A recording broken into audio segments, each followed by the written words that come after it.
This is the House of Hockey podcast on the Hockey Podcast Network. Hockey is more than a game, it's a lifestyle. It's you, the diehard supportive fans, your favorite players who are on the team you cheer for and the organization who supports them. The companies that make your gear, bags, and beer league sweaters. The hockey moms and hockey dads and everything else that makes this House of Hockey your home. Come on in. I'm Breezy. And I'm Ray Ray. And this is our house.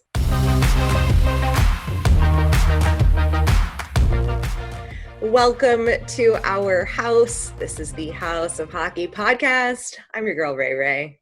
And I'm Breezy. Welcome to this new episode. We are still in quarantine / work from home life. Yes, we are. Yeah. Where are you? Where do we find you, Breezy? I am in my home office, aka my bedroom. So that's fun.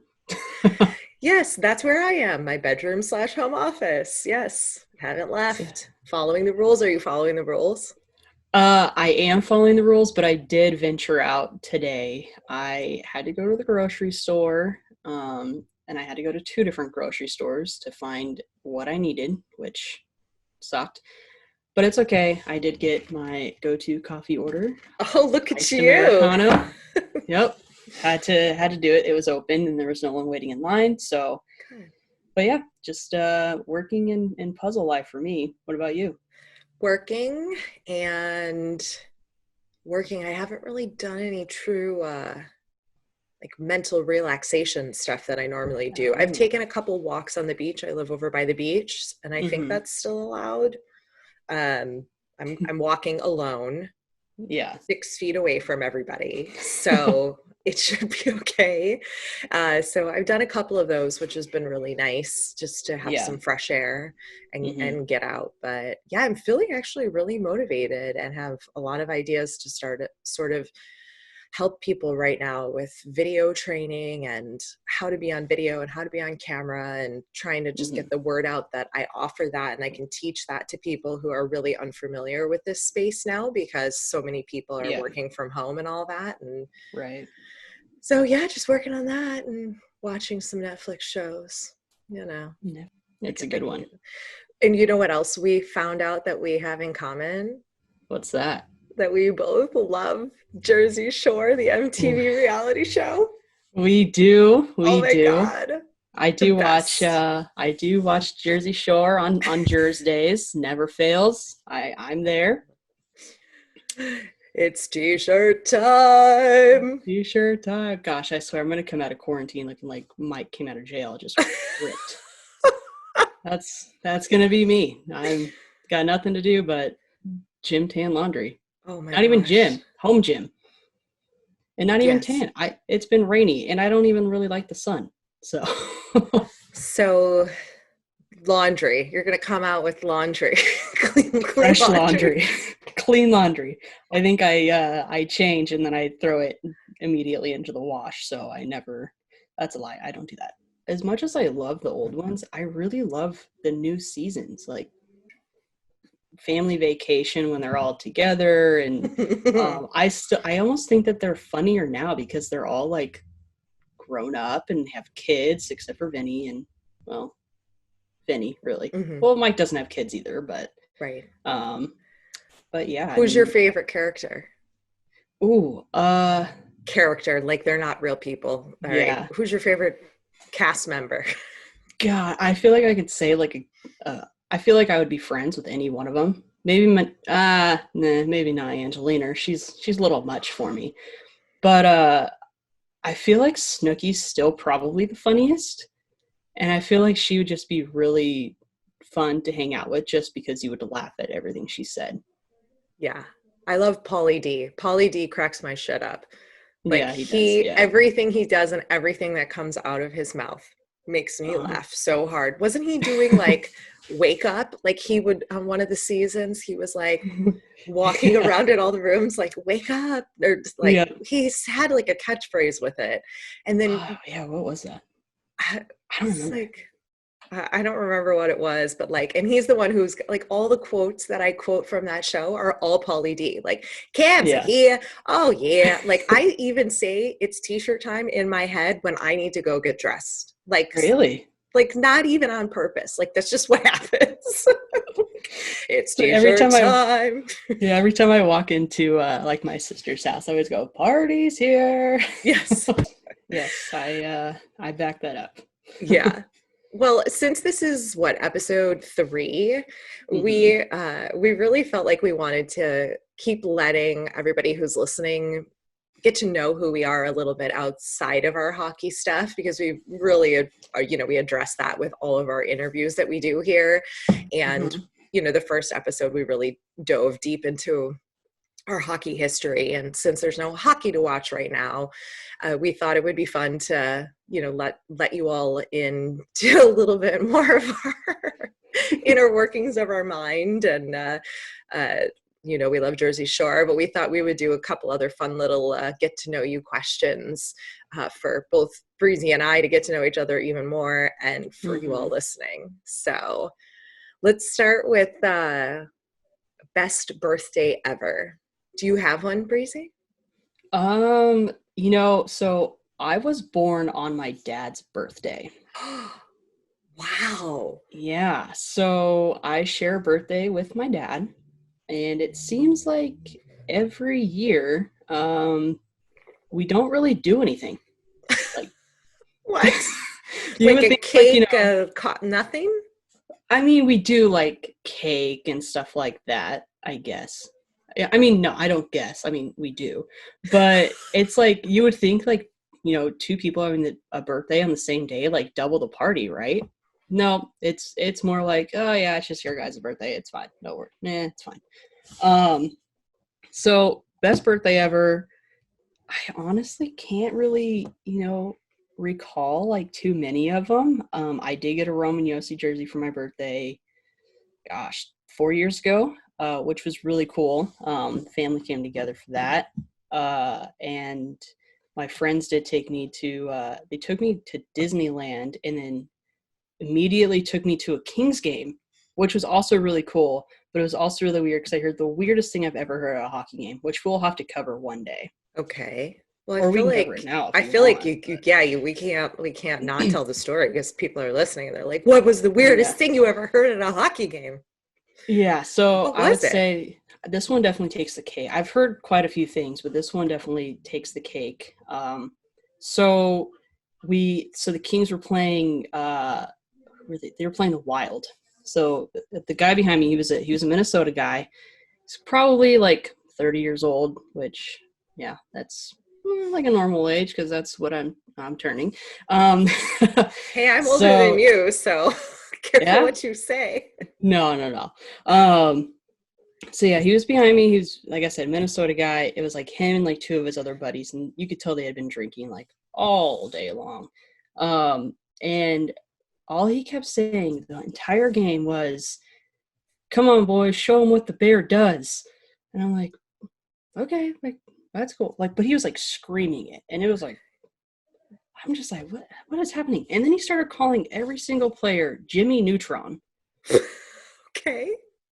It made no sense. And then all of a sudden, he just had this urge to scream out, "Come on, Jimmy, rape him!" Whoa, that's It like, was it was weird. I mean, they were getting into a fight, but it's just kind of a weird thing. I've never heard still. someone refer to a fight as a rape, which was Yeah. it's kind of heavy. So did you like turn around and tell him like what's happening? Why are you yelling these? Okay, what does the bear thing mean? I have a lot of Well, questions. I feel What like does a isn't their bear look? do? I know a bear shits in the woods, I mean, but what does it have to do with hockey? isn't it's their logo, isn't it? Isn't the Minnesota Wild? Isn't it their or maybe it's the Oh, mascot? I don't. We need a Minnesota person on here. we do. It's just like a weird like thing with a sun on it. Is it their mascot? I don't know. Maybe Let's I don't look. know. Wild fans are just screaming at us right now. They're I know they listening and they're like, probably "How are. do you not fucking know?" It is. It's a sunset in the woods. Well, that's like the logo. Yeah, but it's in the shape of a bear, isn't it? Oh, I never noticed that. There you go. Oh my It's God, a I never bear. noticed that. You thought it was just a sunset in the woods I did. with like a shooting star Yes. and like a river. I see it. I see it now. I I see it actually now. have never really noticed the sunset. See, I was the opposite. I saw a Really? bear with Oh some my. weird markings on it. See, that's like one of those. Do you remember those 3D books that like Yeah. you would like, it just looked like a big blur and then like you put your face really close to it and then you Yeah. would zoom out slowly and you could see something different? Or you just That's go what just, cross-eyed. yeah, that's what just Yeah. happened with me with the Minnesota logo. I had no clue that that was a fucking bear. It's a bear. You know what? I So can that's tell what the you I'm bear not alone. does. That is what the bear does. Oh, um, it's funny. yeah, that's some weird stuff. My Yeah. best birthday. I'm not a fan of celebrating my birthday. It's a lot Why of is that? man, so much expectation to like have Yeah. to do something because it's your birthday. Like Yeah. that whole thing, I really I don't really care for any of that. Mm-hmm. And but I don't know, I don't really have a favorite. I did Yeah. throw myself a party. That was fun when I Oh. turned 27, 28, when I first moved to when I was living in LA, and Mm-hmm. I was house sitting at a giant house in the Hollywood Hills, Yeah. and we had the whole place to ourselves. It was me and this couple that were my age, Mm-hmm. and I wanted to do a themed murder mystery party where you like solve the Oh. murder, like all the guests have to like figure out who killed the person, you know, like one of those Yeah. like Clue, but in Uh-huh. real life. And the house was like perfect for it because it had an elevator and had like all these different rooms, and the couple were so great. They like planned the whole thing and like had like fake blood and crime scene Yeah. tape, and it was a lot of fun, but it was a lot of work when you have to plan your own party. You know, like I I cooked bet. all the food and you're trying to make sure everyone is having a good time, but everybody dressed up. It was like 70s theme and it was fun. Huh. That's cool. That is cool. I know we're gonna be well, you were gonna go to Nashville next week as well. So my friends and I were gonna go to Nashville for my big I'm turning 30. Actually, I think this episode's gonna be coming out on my birthday. On the 30th, you're the 31st? I'm the 31st, yeah. Well, So we happy were birthday. I guess we oh should say thank happy you. birthday because this is coming out today. This is coming out today. Yeah. Um, but yeah, we were gonna go to Nashville, and that would be my first ever trip I've ever gone on a birthday. But obviously, 30 is gonna be doing me dirty rather than me doing 30 dirty. So that's fine. That's cool. Um, All good. I mean, you can still like throw a Nashville themed party at your house, right? Yeah, yeah, with a bunch of people on FaceTime. No, right, on FaceTime, and play some honky tonk music and take Yeah. shots of moonshine. Yeah. But you know what is my favorite? What? Captain Crunch cereal. God. You know, I don't think I've ever had Cap'n Crunch cereal. Are you kidding me? Why do you like Never. it?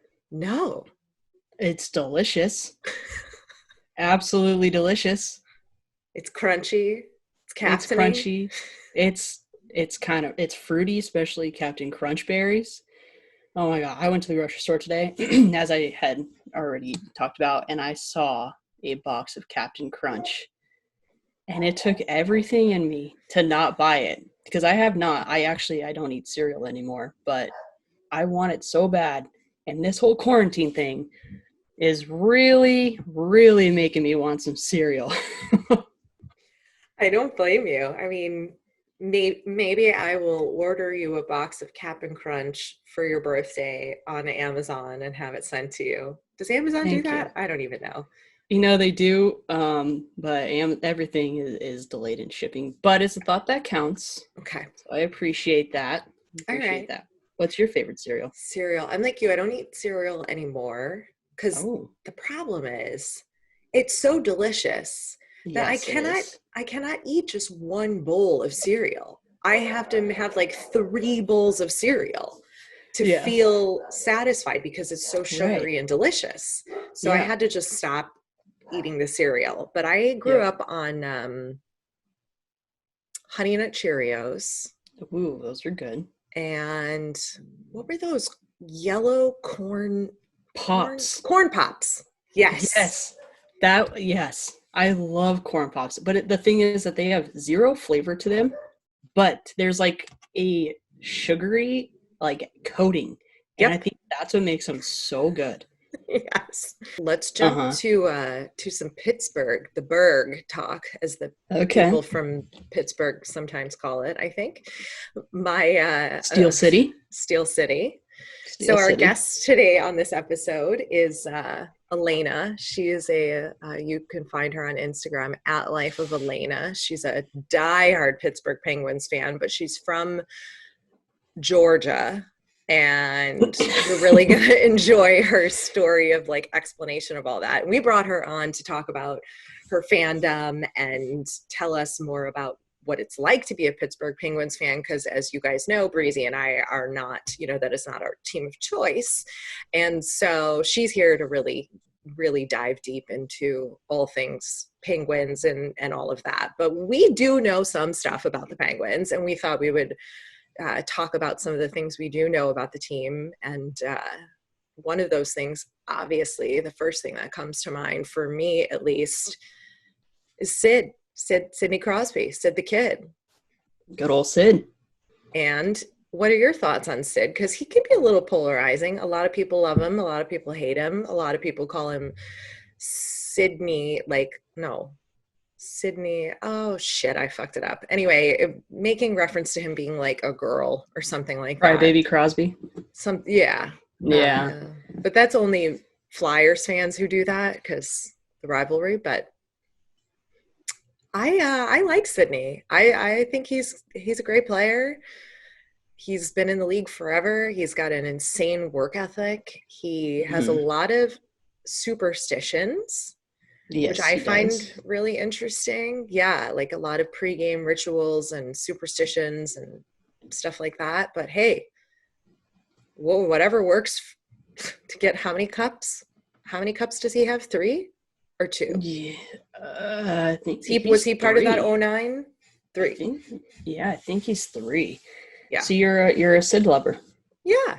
Or not a lover, but you're a pro Sidney. Yeah. I mean, what's not to like about him? I don't give me an argument. Tell me why I shouldn't like him. I would, but I side with you. I'm a fan. I mean, I wouldn't say he's my number 1 pick, obviously, but he does get a lot of hate. I mean, for obvious reasons. I mean, obvious, but not obvious at the same time. I just think people like to kind of point their finger at him and blame him for a lot of stuff. But, at the end of the day, I think haters are going to hate, right? And they're going to hate ones that are good. And because they kind of wish that they could maybe be as skilled. And, to your point, I mean, he's an excellent player. He's really good in the community. He's a really good guy. He's probably another one of those guys that has really good fan etiquette. And, I mean, hopefully one day we'll catch someone who has met him and can touch on that. But yeah, I would say. Well, I've met him. Yeah, you have. Yeah, I've interviewed him. I interviewed him on the red carpet at the NHL Awards in 2019. Okay. And he's just as nice of a Canadian guy, like kid, as you could. He's just exactly the way he is in all of his press interviews. He was very nice. He keeps it really short and direct and to the point. He doesn't, really give a lot of his personal life or personal opinions. He keeps it really professional. And I know he gets a lot of heat for that because people feel like they're owed something from a celebrity. And I don't think they are, but he was really nice. I asked him about fans, like, share a good fan story or something. And we can share the clip for if you want. I can cue it up and we can play it. It's like 1-minute interview. I got 2 questions in before somebody else jumped in and started asking him questions. But yeah, should we play it? Should I play it? Yeah, why not? Any good fan stories? Your best fan story ever? Oh man, the last one. I don't even put me on the spot. Best fan, Or as far as worst fan story. commitment. No, just like somebody you've met or encountered, or like. I've got nothing for you in the best fan category. Do you get recognized like at the grocery store, in the bathroom, in weird places? Yeah, that's fair. That's a fair assessment. Yeah, I mean, all the above. I mean, yeah, it happens. It's some places are better than the others. I would say that, but yeah, the grocery store is fine. The bathroom's kind of is what it is. Yeah, that's always really weird. So speaking of Sid, him and Nathan McKinnon are from the same. Oh, that's right. The same. So aren't they from Nova Scotia? Yes. Yeah. I think. Yeah. Anyway, so they're from the same. So if you had to pick between Sid the Kid and Nate Dogg, I'm sure his nickname's probably Nate Dogg. Who would you pick? Sid, really? Sure. See, I'm a Nathan McKinnon fan, so I got to go with Nate. We also have to mention, of course, Mario Lemieux. He's synonymous with Pittsburgh Penguins. He played for them, Cups, is a part owner of the team when the franchise was in, facing bankruptcy. He jumped in, he hosted, I think it was, I don't remember which year, but he hosted the Stanley Cup party at his house in the pool. There's like some pretty famous pictures of the Stanley Cup and being drank out of in Mario Lemieux's pool. And I heard he's just like a legend, great guy. Absolute legend. As you know, as part of the House of Hockey podcast, we want to interview all the people that make up this beautiful house and community of hockey. And that includes the diehard fans. And we're really making an effort, Breezy and I, to make sure that we get you guys on here and hear about your firsthand experiences with your teams, traveling to visit other teams, and just, the all-around fan experience. So to get us started with this episode, I want to introduce my friend who is very colorful. She's opinionated, hockey fan with a very adorable Southern drawl, but do not let that fool you. She is on a mission to visit every NHL stadium. Please welcome Alana from @life.of.alana on social media. Hello, thank you for having me. See, the intro lived up to who you are, don't you think? Oh my gosh, it was perfect. I'm so excited, and I'm probably going to make a really pretty wall art of everything you just said. Thank you. Above my desk so everyone knows who I am. As you well should, because we're all now, working from home. So, and Zooming and taking all these business calls, right? Oh, you would not believe how many virtual calls I have been a part of in the last 3 days. It's insane. And of course, they're all things that could be settled in an email, but it's fine. Yeah. So Breezy has not met Alana except for right now, but we met in the fall, in October, the beginning of the hockey season. Well, we met on Instagram, but do you want to tell the story? I guess maybe during playoffs or so last season, and then met in person in October. That's right. Alana was traveling to California, went to a Ducks game, and she was like, Ray, do you want to come with me? And I was like, hell yeah, I want to go with you to a hockey game and meet in real life. It's amazing how we can all connect on social media, and then we connected in real life, and we had so much fun at the game. And you did some filming for me, Alana. I never met her, and I'm like, okay, so I'll go to the game with you. I'm super excited, but can you just hold this camera and record me interviewing fans? Also, I let you park for free in my hotel parking lot. Yes, you did. Ooh. You are a good friend. And you took me to In-N-Out after, so it was the perfect arrangement.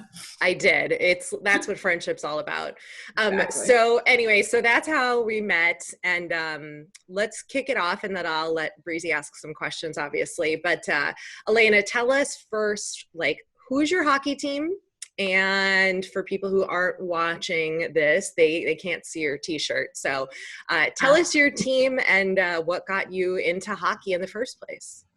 Okay, so my team is the best team in the National Hockey League, which is the Pittsburgh Penguins, of course. I have been a fan of the Penguins actually been into hockey and then been a Penguins fan for almost exactly 10 years. I started getting into hockey like December 2009. So of course, right after they won the cup, I didn't even know they had won the cup until like March of 2010. So I was kind of late to that party, but that's okay because I got to see it come around again. But I guess before I start my story, I should remind everyone that we were all once teenagers and shallow and did things to impress people we liked. And that is how my story begins. I was working my first job when I was 17. And this boy that I worked with, who's a couple years older than me, he talked about hockey one day. And I was like, oh, I need to go watch hockey. So I went home and I started watching it. And I actually really got into it. I grew up in Athens, Georgia, which if any of the listeners are college football people, they'll know that as the University of Georgia. And so it's all about football and nothing else in my town. And so I was like, well, I already like football, so I can get into another sport. And hockey, it really drew me in with the passion. It's very similar to how passionate people are, especially in Georgia, about college football. So I think that's why I was able to grasp onto it, is because you get a lot of loyal people and excited people, and I love that type of thing. So started watching it, talked to him a few weeks later and mentioned it. He had no idea what I was talking about. He was like, oh, I really don't watch hockey. I guess we watched it one time at a friend's house or something, but did you see that Dogs game last night? It was so good. And I was like, okay, well, I like this thing now, so I'm just going to be watching it. And probably the worst part of the story is one day I was watching a game, and you know the little like ticker tape at the bottom, it shows you like what games are up next or kind of headlines and stuff like that. And I saw a game and it said Penguins and then another, I think it was Rangers actually, but I just remember Penguins, and 17-year-old Elena went, Penguins are my favorite animal. There's a team called the Penguins. Flipped over to that game, and that's it. That's how I became a Penguins fan. Because you like penguins. I like it. Penguins.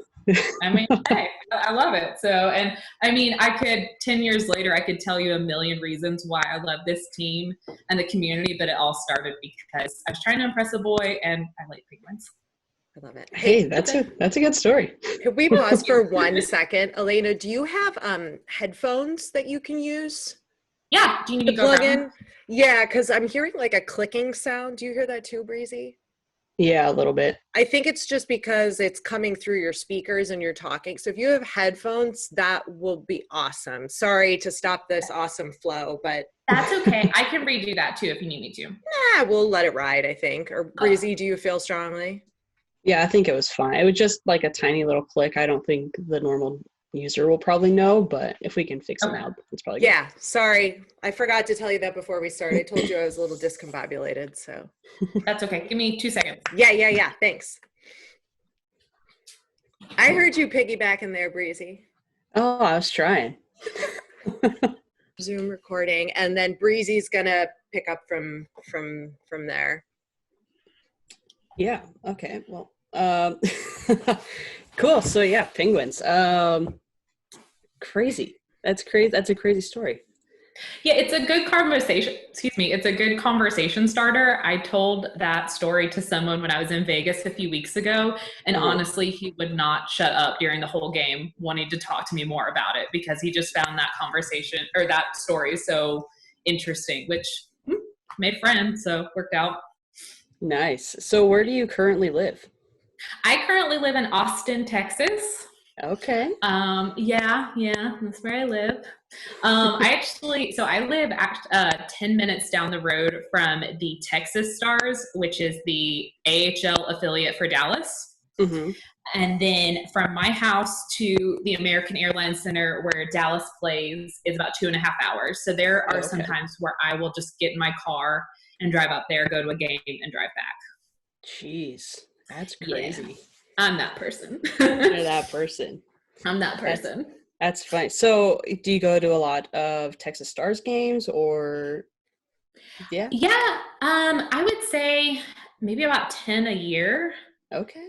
Yeah, I would say about 10 a year. I'm actually looking into, I keep telling myself that I'm going to, but I think I'm really going to do it this next season. I'm going to do like their half season package, which I guess is about like 20 games. It's really affordable, and it's at a 7,000 person arena. So it's not huge. It's a good time, a good space, a really good community. I actually like their community a lot more than the Dallas Stars community. Really? So, so they're just really down to earth. Rachel will probably want me to tell my mascot story with them. Yes. Mascot story. Yeah. Well, also, I want, you call them the baby stars, right? The Austin team. Yeah, so I call them the baby stars because it's kind of a hockey Twitter thing that we call the Wilkes-Barre Scranton Penguins, the baby penguins.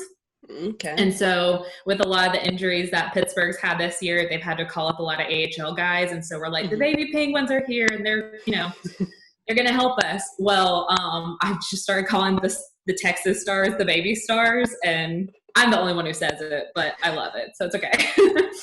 That is funny.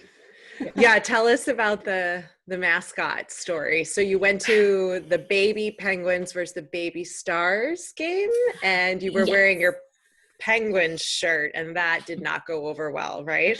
It didn't, but it was a good time. So I will say I'm a really good sport. Like, I don't mind kind of, getting not made fun of, but like someone nudging me, like if I'm the away team, like the home team kind of giving me some grief and stuff. Like I play very well. I'm a really good sport about things. But yeah, so it was the first time ever that Wilkes-Barre has come to play Texas. And so they played a Wednesday night game and a Friday night game. And I went to both, of course.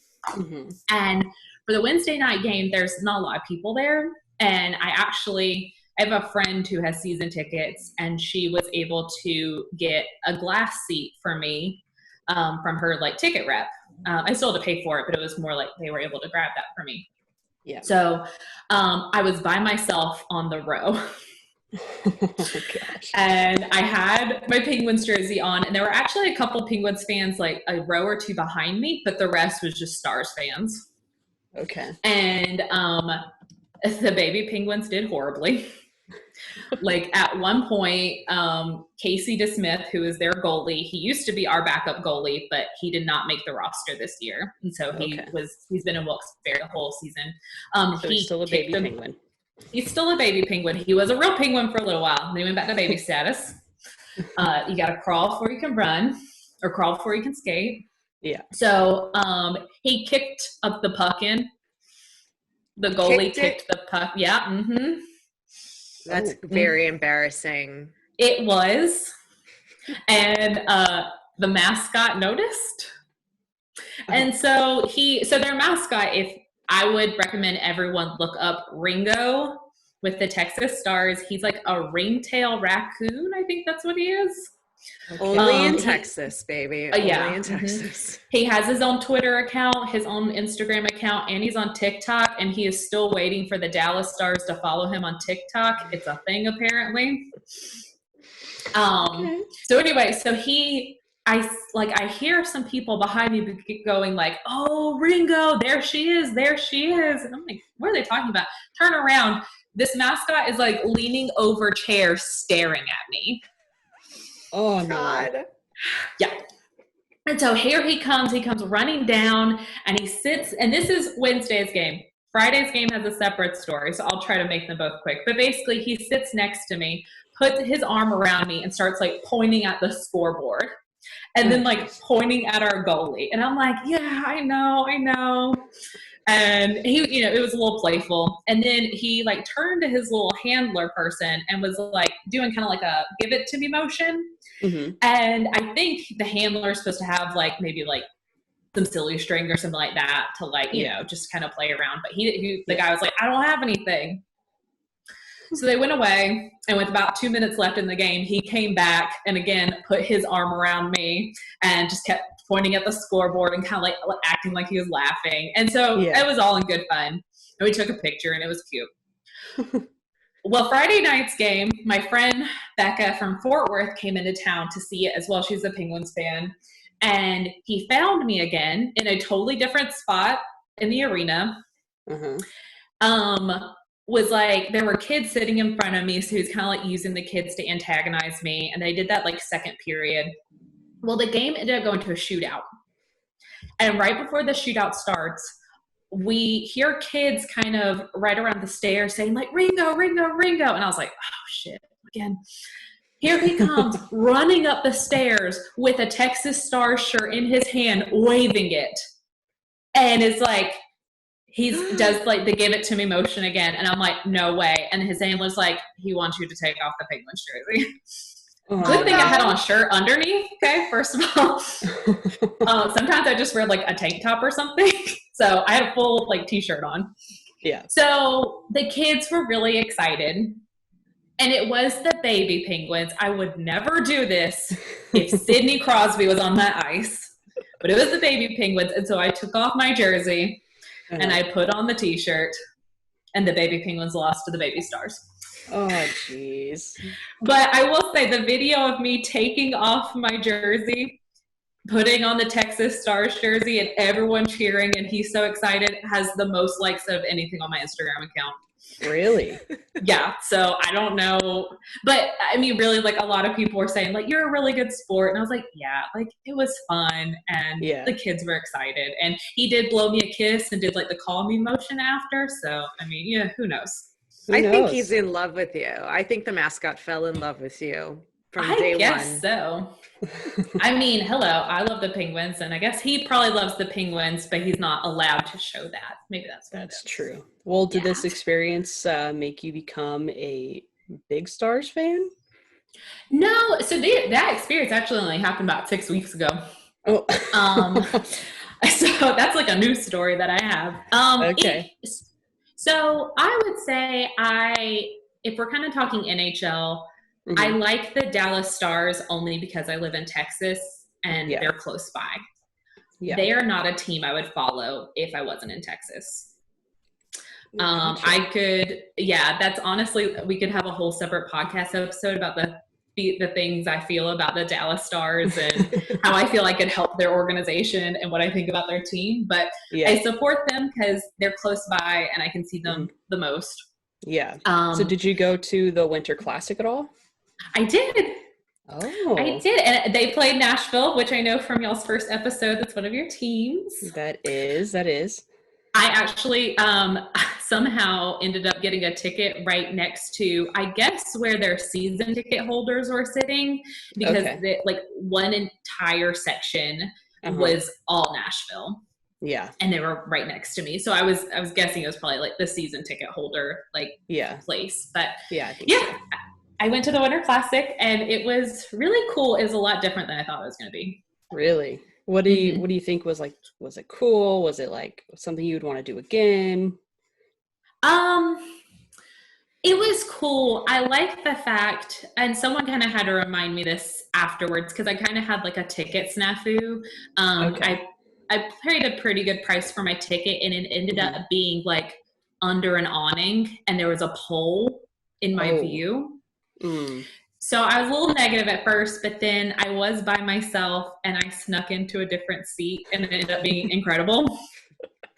But I really think that the Winter Classic and any outdoor game is special because everyone's experience is going to be different at every game. Right. I ended up, my seat that I snuck into was next to some people who have been to every Winter Classic. Really?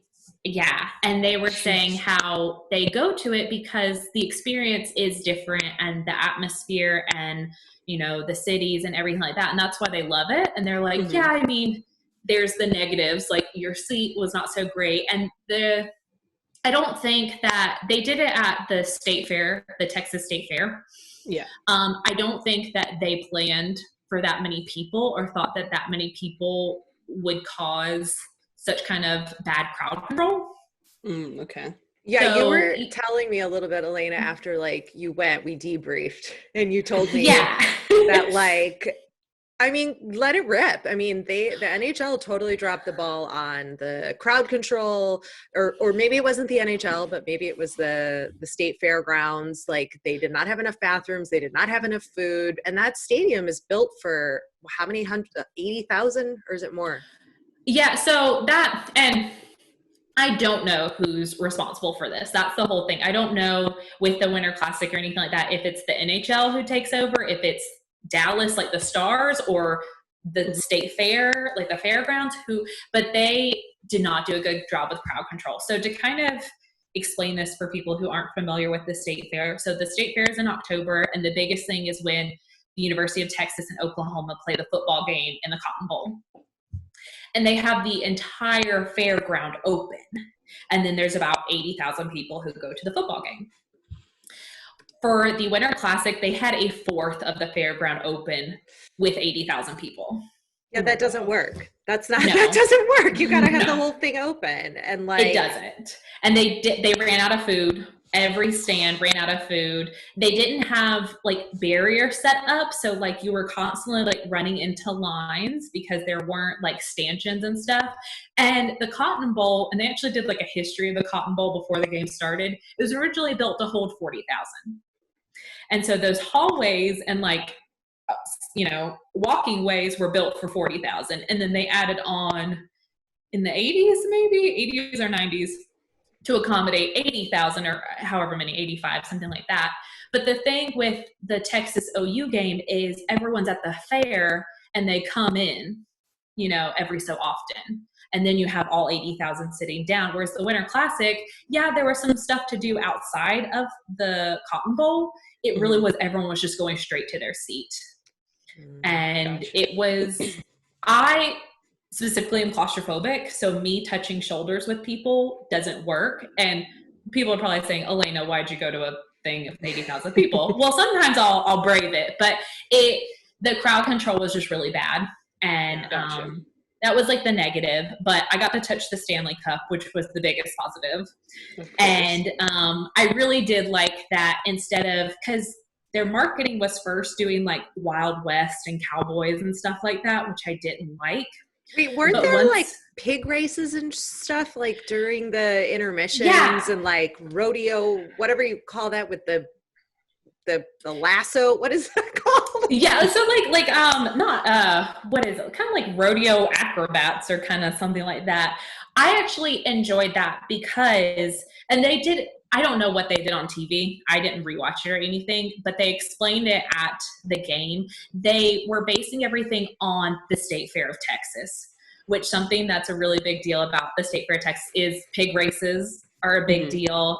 They do kind of the rodeo stuff. They have corn dogs as like your big food item that you get, or anything fried. So they really, at the game itself, it was all about the State Fair, whereas leading up to it, they were doing kind of more like cowboys. And I wasn't feeling that. So much better in person than it was leading up to it. What do you think's the best state fair food? Like, I'm curious. I've never been to a sate fair, so I don't know. I mean, me neither. Is it like the fried butter? I haven't had fried butter. I'm going to try and get this right, but you might get a message from me later telling you what it was. The State Fair of Texas is really cool. They take a pride in their food, and they have a competition every year. It's basically like Foodie Central. Okay. My friend had a fried chicken Alfredo ball that she said was the best thing she's ever eaten. Oh, that sounds good. Yeah, they do kind of weird stuff like that every year. And then you have your traditional, I will say, the corn dogs at the State Fair of Texas are not the best. Disneyland corn dogs are superior than any other corn dog ever. Wow, corn dogs. Yeah. Yeah. Okay. I never thought I would ever rate a corn dog in my life. But Disneyland, and not the one in Frontierland. You want to go to the Little Red Wagon on Main Street. That's the best corn dog in the entire world. All right. You heard her first here. Yeah. That one. You are just full of very important information. And I know Breezy is a big, are you a grill master? Are you a barbecue aficionado? How do we describe this? Well, I really don't know how to describe it, but I do love barbecuing and like smoking. Okay. I think smoking is probably my favorite. I have a big giant Traeger smoker, and I just bought a Do you have a green egg? No, Or is that I like don't. not cool anymore? I don't know. I mean, I mean, anything having to do with barbecues is cool in my books. So yeah, I dated a guy who was really big into grilling and barbecuing, and he had I think it's called like the big green egg or something like that. Yeah. But this was 8 years ago. But yeah, so you need to come visit me in Austin. My husband and I were really big steak people. Oh, me too. And so yeah, so what's your favorite kind of steak? Gosh, I like all steak, to be honest with you. If it's cooked, I'm a medium rare kind of person, more rare than medium. So I'm like basically just straight off the cow. I'll just eat it. I'm a little more medium. Love medium rare. I can cook you the best steak ever. Come visit. We'll go to my favorite steakhouse. We'll go get barbecue. We're coming. Now. I'm in. Let's do it. So you had mentioned an ex, but you're married now, and your husband is not a hockey fan. No. Tell us about that dynamic and how does that work? Honestly, there's not too much of a dynamic to it. Our relationship is it works very well because we are similar in personality, but opposites in the things we like. So we very much kind of thrive on having our separate interests and having friends in those interests and then coming together on things we do have in common. We like a lot of same music and movies, and we're both kind of homebodies, and steak, yes. And we have opinions about food and stuff like that. So, but he honestly is my biggest cheerleader in everything I do. And even though he's not a hockey fan or sports fan at all, he took me to Pittsburgh last year for the first time and went to a Pens Flyers game with me, which is like a big deal. Yeah. And he actually really enjoyed himself. And I would say he goes to about one game a year with me, and he does enjoy it. And I think it's kind of the excitement of seeing it in person. But yeah, you're not going to catch him sitting on the couch with me watching it or anything like that. But it works for us. When I'm watching hockey, he's doing other stuff, and then we come together on the stuff we like. So nice. Yeah. I like that. So I'm just gonna break it out right here. So your team, the Pens, and my team, the Preds, played in we're not gonna talk about that. Stanley Cup final. Mm-hmm. Stanley Cup final. Yeah. Obviously, I remember you won. That's right, obviously. But it's cool. So I that Nick Bonino, when he played for the Pens, he actually played game 2 of the Stanley Cup finals with a broken leg. Did you know that?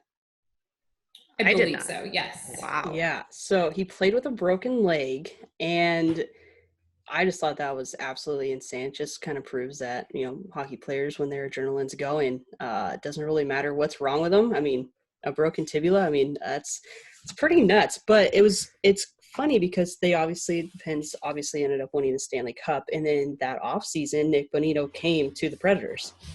Yeah. So how was that, obviously, being a Pens fan and just kind of seeing, obviously trade deadline too, and that's always kind of hard. So how do you deal with that? That one didn't hit me too much. Okay. Not that I try my best to pay attention to all of them, but he wasn't one I had too many opinions about. Okay.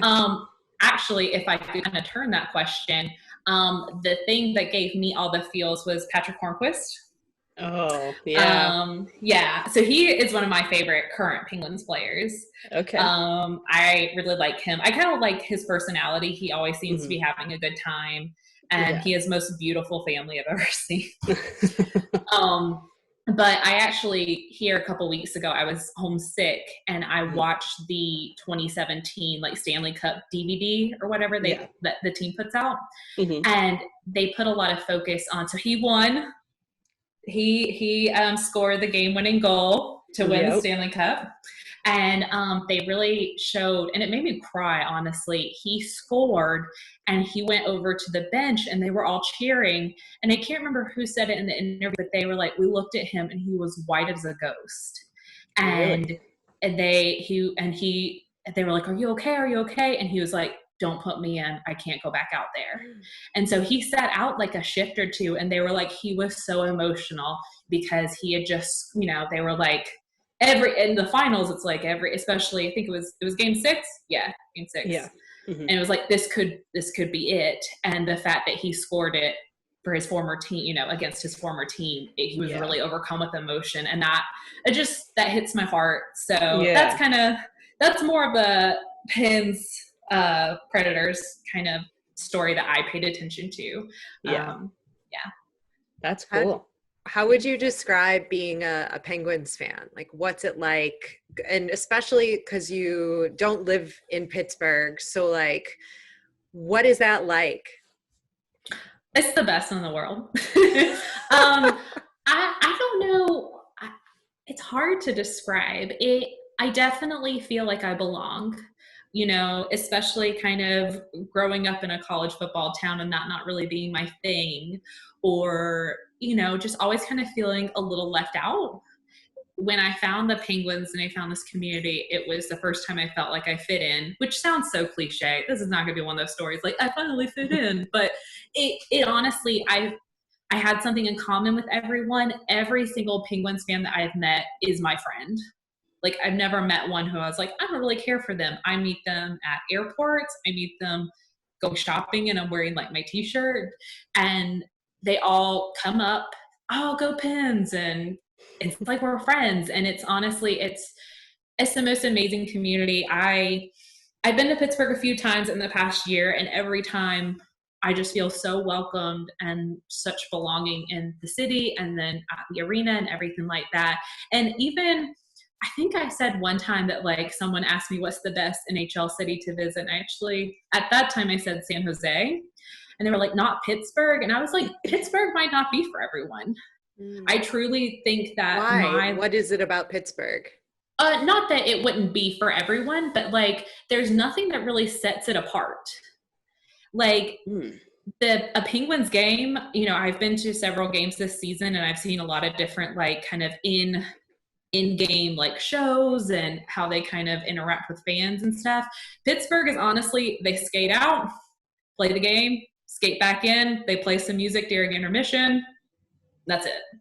There's not really any kind of theatrics, or I mean they do like the hey what is it, like the put the puck under the cup and switch it around, and they do stuff like that, but it's nothing flashy, and for some people that's not their thing, but for me I love it. It's just, we're here to play hockey and that's it.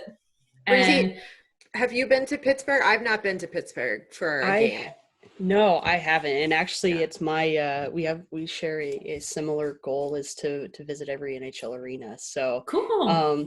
I haven't been to too many. But I haven't been there yet. Hopefully soon. Yeah. I think that everyone should definitely go. We love our team so much. I say we, I'm gonna just put me in there as being a part of the town. We love our team so much and we're really proud of them. And of course, bad times come, and we've had kind of a losing stretch here in the last few weeks, and then now we're on pause. But I think that for Pittsburgh, you're either gonna love it because of what it is. It's a hockey town and we're proud of a hockey team, or you might just be like, okay, this was a hockey game, because now I've been to Vegas and I see like medieval times on ice and Cirque du Soleil and everything. And so people might look at Pittsburgh now and be like, okay, well, they just played hockey, but end of the day, that's what I'm there for. So yeah, tell us a little bit more about where all of rattle off the names of all the places you've been, all the stadiums and stuff. So how many have I been to?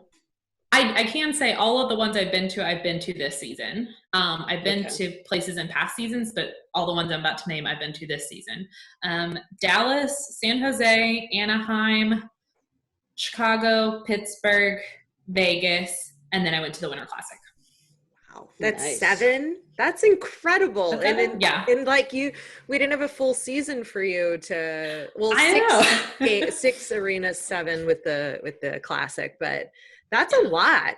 And yeah, and I think I've seen in all of the NHL games I've been to. So I've been to a few in Pittsburgh, a few in Dallas, or more than a few in Dallas. I think I've seen half the NHL play in person, and I've been to 6 arenas. Yeah. That's funny. I had season tickets with the Kings for 4 years, and Cool. the Penguins are the only team I've never seen live. You've never seen Sidney Crosby play live? Well, I saw him play obviously the All-Star game when it was out here in LA, skills pumping. So I have seen Sid the Kid in person. But for whatever reason, I have never been able to go to a Penguins game. And it's funny because I've had season tickets, and like they've played multiple times since I've been out here. So, but yeah, interesting. That's crazy that's the one team that you haven't seen. That's the only team. That's what we have you here for, Elena, to like tell us about the experience that we're missing, because I will say you're missing a really great team, a really great dynamic, no matter the trades they have and the new people that come in. I'm biased, but no one can, say otherwise. Sidney Crosby is incredible, but his leadership is truly what makes him the best. And I think that's why it's amazing to watch the Penguins play, because of his strong leadership. Just seeing their dynamic on the ice is incredible. Would you say that Crosby is your favorite player? No. I know. I knew your face was going to do that. Who is your favorite? This is my face. Who is your favorite player? Both my favorite. I made a face. I know. My favorite. Yeah, so he's not my favorite. I mean, of course, I love him, and one of my favorites. My favorite player overall is Evgeny Malkin. Okay. Yeah, he is my favorite. He has a really great story and has worked really hard to be where he is, and he honestly loves his team so much. I can never imagine him not playing for the Penguins, and he just loves his team so much and loves what he does, and it really shows, and that's why I love him so much. Nice. Would you say he is your ultimate hunk of hockey, or is somebody else take the cake? Someone else takes it. Well, it kind of changes this season. It's been Joe Pavelski since he came to Dallas. Yeah, I love a hot dad, and he is a hot dad. So that accent, love it. You love a hot dad. I love a hot dad. And the Stars have really loved him and his son. They've really done a lot of social media content about him hanging out with his son. When he celebrated 1,000 games, his son was there. I think during warm-ups, he was on the ice with them. And then he was wearing like his little Stars jersey and uniform, and like had full pads on everything, coming out to the red carpet. And it's so How cute. old is his son? Is his son like little, like baby, or like grown? I would say 11. Okay. Yeah, I would say like 11, 10 maybe. 10 maybe. Yeah, still has kind of like baby face, but like is getting taller every time you see him on social media. That's just a cute little family. His wife, I mean, kind of looks like me because we both have brown hair and that's it. But yeah, so yeah, but he's my hunk of hockey. He's just good old American man and good looking dad. So Captain America, as San Jose Sharks said. So I know you said that you would, before you said that you would say that San Jose was probably the best city to go to. Out of all the arenas you've been to, what would you say is like your favorite? Favorite arena? Yeah, based off of like the game, the in-game experience, anything like that. So I'm about to get some more shocked faces. I'm ready for it. That would be Anaheim. Anaheim. Why? Because you got to hang out with me? Yes, exactly. Okay, so Anaheim, because it reminded me a lot of an AHL game, in that it was very kind of bare bones, skate onto the ice, play the game, skate out. Yes, but arena too. Yeah, the nicest fans I've ever encountered. Really?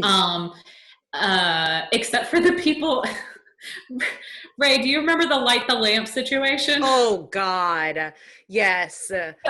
So in Anaheim, if the Ducks win, they do this little thing at the end of the game where they're like, light the lamp or something. And Elena and I are like looking, like, where's this lamp? The light, and like they put this like weird graphic cartoon on the Jumbotron, and like that was it. It was so lackluster. And Elaine and I are going, okay, well, where the fuck is this light? Like, what are they talking about? Where is the lamp? Like, we obviously understand like the lamp when you score a goal behind the like we know what the lamp is. Yeah. But like, where is this like big production of this lamp? So her and I are walking around asking every Ducks fan, where's the lamp? And they're like, oh, no one knew. No one knew. Finally, someone said, oh, it's outside. And it's this like, I think I took a picture of it. I'll have to look for it. But it was the explain it. Yeah. So you know when you go to a shopping center and it says like Target at the top and then like Ulta and Barnes and Noble and stuff like that. Yeah. So it's basically that, except it's the Honda Center is where Target would be, because Target's always at the top. And then right above it, it's like curved at the top, and there's a light, like a dull the lamp. Yeah, dull little orangish light that like you wouldn't know is the lamp. Like, and like, no. Like, what at one point we were going over to the Wild Wing statue to see, is he holding a lamp? And then they turn it on. No, it is the top of like the shopping center, you know, marked signage, I guess. Yeah. So I guess the light isn't on if they lose. Correct. Or is it like always on and they're just saying? No. Like you would think they'd have it like a Batman symbol in the air or something like that, being like, we win. I'm down. Yeah. Oh, that's a good idea. But yeah, it's like that lamp. I'm here all day. This is like dinky thing that if you drove by, you would never know in a million years. Nope. Like, oh, the Ducks won. Look at the lamp. It's lit. Like you would have no clue. You would have no clue. So is it like one of those like push like lamp, like push little wall light things? That's what it Tap was. light. Yeah. We won. That's exactly what it was. That is not why Anaheim was my favorite. That is just a very funny story that I still can't get over. I know. Yeah, Anaheim was my favorite because it was very, and basic is not a bad word. That's a good word. You know, I was kind of explaining one of the things about Pittsburgh is there's not a lot of extra theatrics.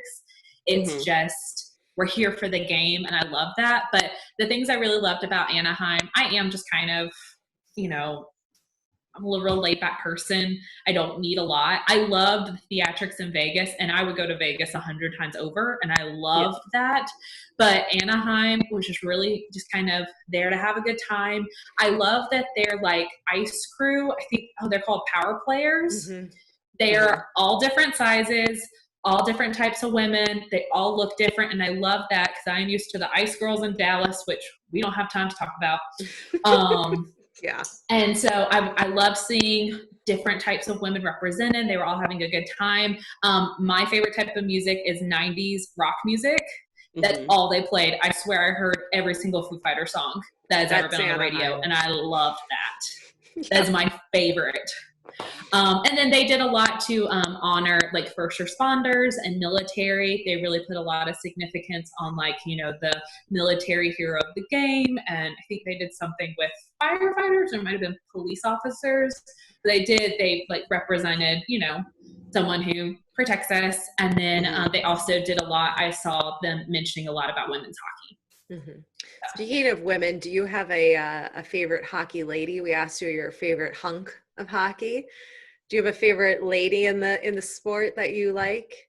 Does it count if they're a part of a front office? Of course. Yeah. Okay. So I would say like my favorite hockey lady, and probably like, I don't know if I would say hero, but definitely someone I admire and would love to be like, is a woman named Jen Bolano Ridgely. She is the vice president of media relations for the Pittsburgh Penguins. She has been with them since the 07-08 season. And well, she was an intern before that, and then got hired full time right out of, I think, her master's. And then one day, I think it was during the 08-09 season, she talks about this on a podcast. They fired their director of communications, And I think it was when Dan Bilesma, the coach, had just became coach, and Ray Shero, who was the GM at the time, came to her and he's like, okay, time to run a press conference. You're the person you report to. He's gone. You're in charge. And so she talks about how she had to put on a brave face. And even though she knew every single person in the locker room, she had to act like she didn't. And she went up to every single one of them and was like, hi, I'm Jen. What's your name? Here's what's going to be happening today. And she was like, it was the weirdest thing to do that to Sidney Crosby, but I did it. Yeah, I was just going to say, like, hello, Mr. Crosby. My name is Rachel. Right. Like, that would be so weird. Yeah. But she was like, you just have to, they're just normal people, you know, and we love watching them. And she has so many great stories about working with them, but she gave really great advice. Like, you have to treat everyone like they're just a normal person, because at the end of the day, they are. And she's worked her way up. She was director and then like a senior director. And then here recently, I think last season or 2 seasons ago, became a vice president. And she's amazing. She kicks a lot of ass. So I love her. Dang, that's cool. Yeah. So what would you say is your best like hockey memory? I don't know. That's a big question. That's a lot to think about, especially when your team, you know, has like 1 million Stanley Cups. Just saying. Not 1 million. We have 5. Yeah. Just saying. That's more than the Kings, right? And more than the Preds, but not more than the Leafs, right? How many do the Leafs have? No. Oh, jeez. Oh, I don't know. I'll Google it while you think about it. Yeah, Google it. There you go. I can say that every single game I've been to, minor or NHL, I remember. Like, I could sit here and tell you about every single game I've been to because they all mean so much to me. Yeah. And that may change, you know, one day, but I can say that every single game is a special memory for me. But I guess besides touching the Stanley Cup, which is actually, we have to talk about that. Oh, and the Leafs have 13. Okay, whatever. Well, the Blackhawks, we're not there yet. It's fine. We'll digress. But I like how you guys just called out my teams for not having enough cups, and then you mentioned the Blackhawks. Yeah, come on. Yeah, so I'm kind of a fire here. Okay. The Blackhawks were the first team I saw win the Stanley Cup, like live on TV. So I have a kind of special memory. That's a special memory of watching them win. I remember that very distinctly. Okay, this is something that we have to. Oh, go ahead, Breezy. Sorry, I have to admit, I feel like anywhere I go, I either see Penguins fans or Blackhawk fans. Breezy, there's always that one guy, and it is a guy wearing a Chicago Blackhawks home jersey at every single hockey game, NHL, AHL, college, whatever.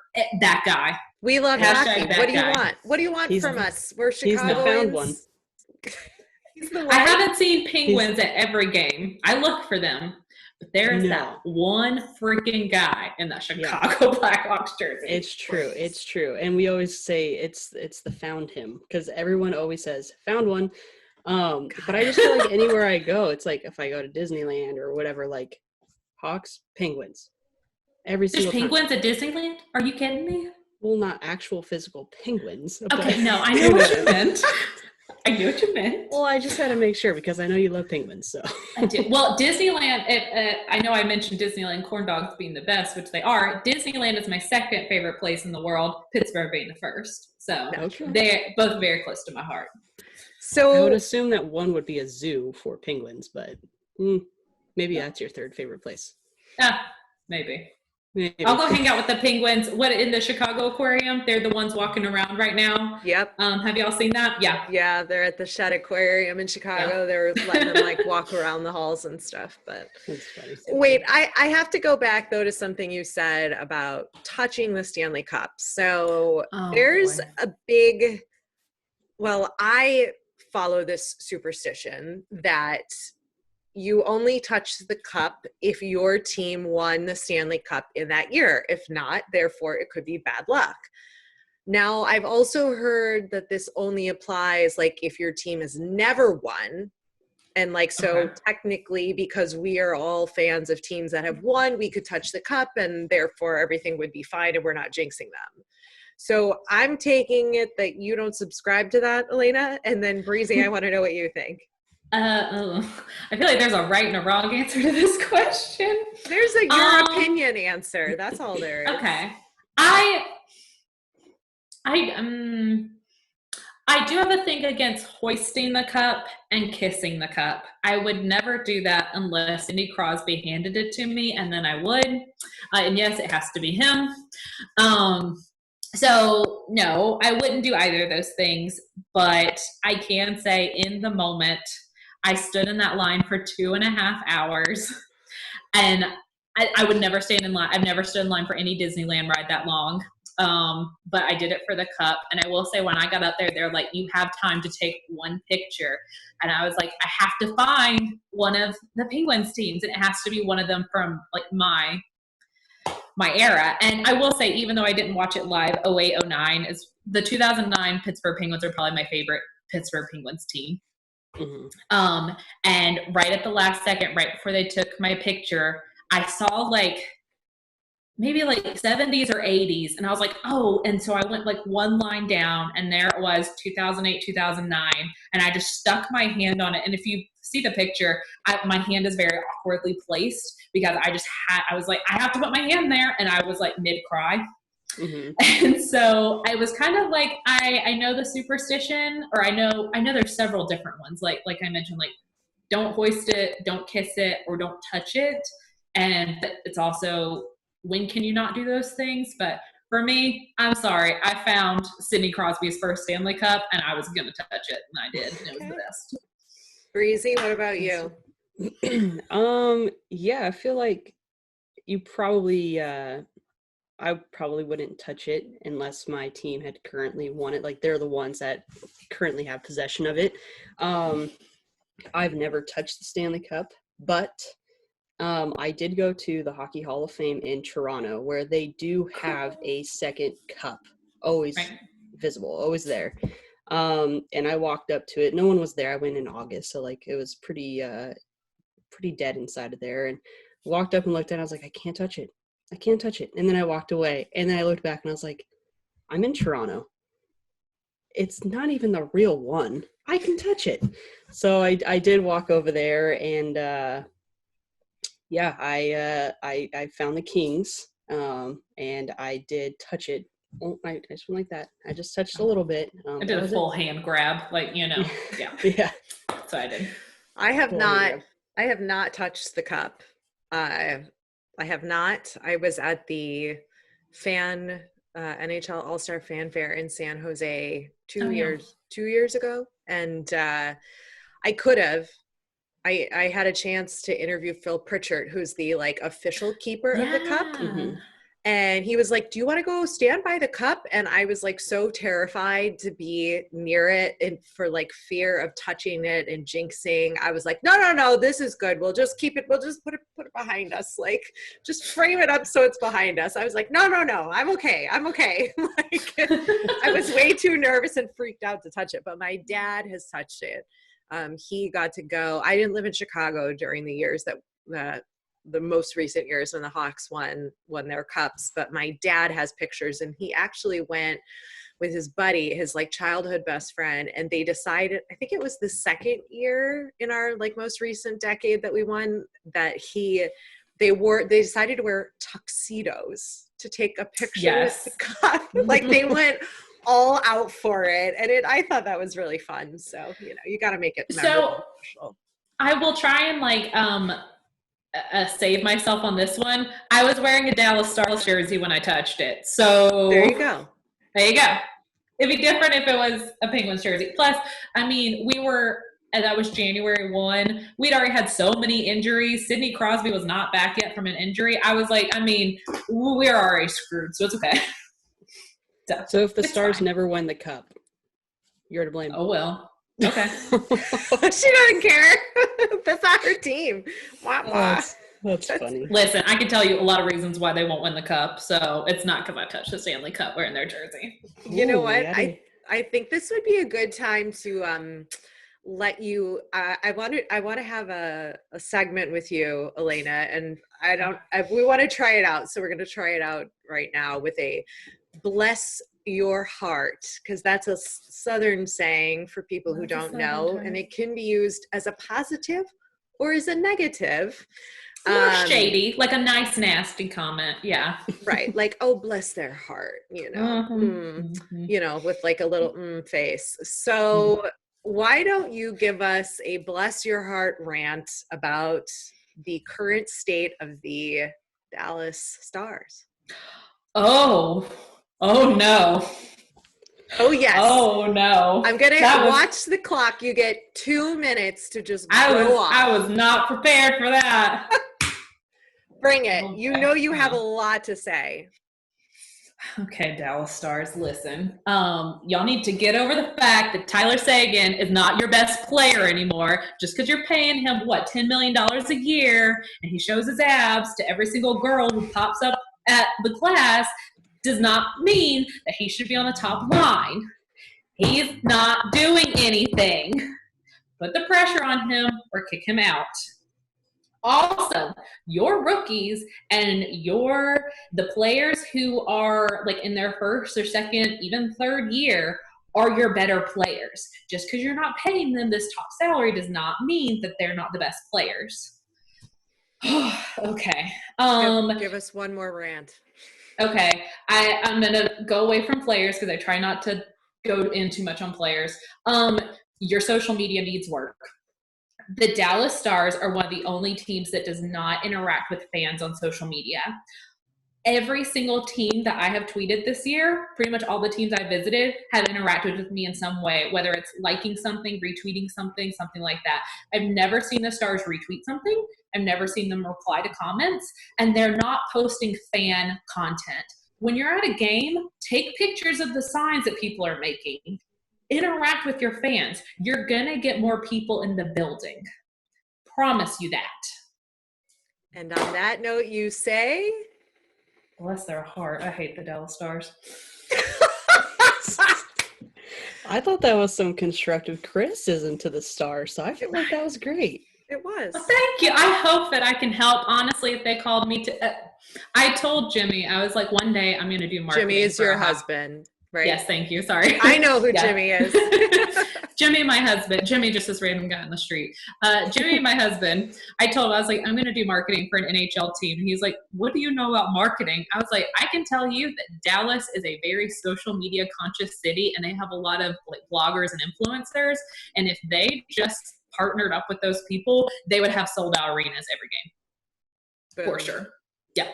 So, I mean, free advice, but call me. Pay me. I can help you out. All right. Also, I will also continue to go to Stars games and wear victory green and be happy, but they're like my middle child. I give them a lot of shit. As you should. And yes. I fully support everything you said. I don't disagree with any of your constructive criticism. They have really good younger players. I can say that. They're doing really good stuff. And Breezy, do you have any thoughts on her comments about Seguin with hunks of hockey? Don't you do something special with Mr. Tyler? Yeah, so I mean, Tyler obviously is a fan favorite for a lot of people, and I like tattoos. I get it. There's such a high demand to post him every single time there's a Stars Day, right? And it's just not fair to the rest of the team. And you I mean, it's terrible. I get so much hate for not posting Tyler, but then I get hate for posting Tyler. Oh. So I'm sorry you're getting hate in general. Oh no, it's fine. It's whatever. That's their deal. But it's like, so I started a Seguin Sunday. Okay, I love alliteration. I'm down. Yeah. Seguin Sunday. People love it, but then obviously you can't do it every Sunday, this and that. I do what I want. If I don't feel like posting them, then I'm not going to post them. If I feel like it, then I'll post it. But Tyler does end up getting the most most likes, most comments, and obvious reasons why. But people think I'm a huge like Tyler Seguin fan, and I'm not. I'm just trying to do my community a service. That's all I'm doing. Yeah, like I mean, it's social media. Like you're gonna go for the things that people like, and I have nothing against. I don't know the guy. I will say, I told Rachel the story. Breezy, I have an off-recording story to tell you that's interesting. Okay. It's one I won't say on the podcast. But like, I don't know him. His dogs are very cute. I will say he does a good job with interacting with fans. I always see him giving out pucks to like kids and stuff at games, and I appreciate that type of thing. Yeah. And he does stuff in the community and stuff like that. So as a person, he seems totally fine. And yeah, people seem to really think he's the best looking guy. I personally don't think he is, besides the tattoos, but we all like someone different, and it's whatever. That's true. But yeah, but I do not believe he should be making the salary he currently makes. We could do a whole podcast episode about my rants about the 2010 draft, which includes him. It's just the 2010. The other years I have nothing against, but for some reason I have such strong opinions about the 2010 draft. It's insane. I feel like that's going to have to be your next Bless Your Heart segment. Will be the 2010 draft. I was going to talk about, I have little notes about all the videos the players have been making during the coronavirus, and how, hold on, Breezy, do you know who Michael Grabner of the Arizona Coyotes is? I sure do. Girl. Oh my God. He might be my new hunk, because Lord have mercy. Did you like his outside roller skating? Yes! That's exactly the one I wrote down. What else you got written down there? Oh, okay. I can say this. Bless your heart in a positive way during this coronavirus craziness. The Washington Capitals, TJ Oshie and Nick Jensen, their babies were born at the same time, and they have a picture in the hospital together. Brian Bresto of the Pittsburgh Penguins was working out with his dog, like he was holding his dog while he was like doing squats. Yeah, Michael Grabner is my new favorite person. She's getting all like all heated over there. She's like, sorry, Jimmy. Michael. Jimmy's fine. Don't you worry about him. I'm gonna say his name wrong. The Canucks, is it Anton Roussel? Am I saying that right? I think it's Roussel. Roussel, yes. Thank you. He and his son were roller skating around the kitchen. Yes. All these came out like today or in the last 2 days. And then another name I'll probably pronounce wrong, the Blue Jackets, Nathan Gerby. A few days ago, he announced that he and his wife are having a fourth child, and he said something like, at least I scored 4 goals in my career or something like that. That's good. Bless their hearts. They're so cute, and I loved all of this positive content, but, you just had to get me started on the Stars. I knew it was going to be good content for the podcast. So I had to get a negative, bless your heart, and, a positive. Maybe that's what we have to do, is let you do both sides of the bless your heart. That's a good idea. I bring a positive one, and then have to hit me with a surprise one. That's a good idea. We'll get your natural reaction. Ray, go on Instagram to the Arizona Coyotes page. Yeah. I see Grabner. I think you do have a thing for the hot dad thing. I don't know if he's a dad, but he looks a little older. So, just a hot older guy thing, maybe. I don't know. I don't know anything about his family, but Jimmy is 5 years older than me. So you got a type. It's okay. Yeah, it's just older men. That's the only type though, because I love my husband. He doesn't look anything like Joe Pavelski or this other guy. He's a computer nerd, and I love him so much, but he doesn't look like them. I hope Jimmy, we love you. Listen, we love you. Come on the podcast. We love you. Breezy and I will give him a big hug when we come stay with you and go get our barbecue and go to a Stars game, and we'll make sure he knows you love him. Yeah, we'll go to a Stars game when they're playing the Penguins. That honestly, good turnout. I would say that's a 60-40, maybe even 65-35 arena for Penguins fans. Mm-hmm. Good turnout of fans, and yeah, definitely a fun time. But any Dallas Stars game is fun. They really have stepped up their in-game media. They have really cool hype videos and stuff like that. So it's a fun game. All right. Fun game. Breezy, anything else you want to ask her, or we going to wrap this up? I think the last question on the list would, and this is how we're going to end it, is what arena's next? I don't know. I want the NHL to come back first of all, so I can have an arena to go to. honestly, if I had control over it, I would like to hit Canada next. I haven't been to Canada yet, and I really want to see Montreal and Toronto specifically. But I think realistically, if the season starts back up, I want to try to go to Boston. I do have a friend in Boston, and I would like to go see her and meet her for the first time, kind of like I did with Ray, like, hey, we know each other, let's meet up. And I love Boston. Honestly, if I wasn't a Penguins fan, I might be a Bruins fan. Okay. I really like them. I don't know why, but I just think they're amazing and a really great team. And so Boston, but also Toronto, Montreal. Gotcha. All right. And then I'm putting this out in the world. I will be at Seattle's first game in 2021. All right. That's again, right. You heard it first. I will say that. I am going to be at that game. So 2 things we can take from this is Disneyland's corn dogs. Boom. And that you're going to be at Seattle's first game. Disneyland corn dogs on Main Street, not in Frontierland. Oh, yeah, the little red wagon. Little red wagon, thank you. Yeah. If anything, those are the 2 things you need to know. Well, thank you so much, Alana, for joining us. People can follow you where on social media? What's your handle?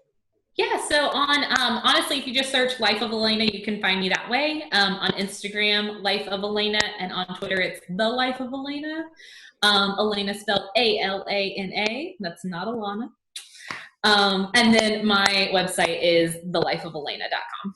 Awesome. And we are definitely, if Breezy agrees to it, we've got to have you on to do a bless your heart segment more often and get your hot opinionated takes on the House of Hockey podcast. So thanks for joining us.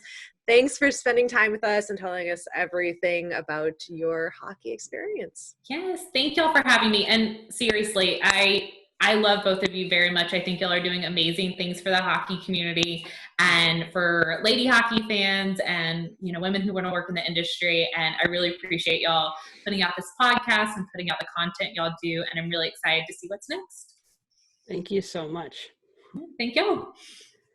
Thanks. We will be back next week, next Tuesday, with a brand new episode of House of Hockey podcast on the Hockey Podcast Network. Make sure to find us as well on social media. Just look for House of Hockey podcast.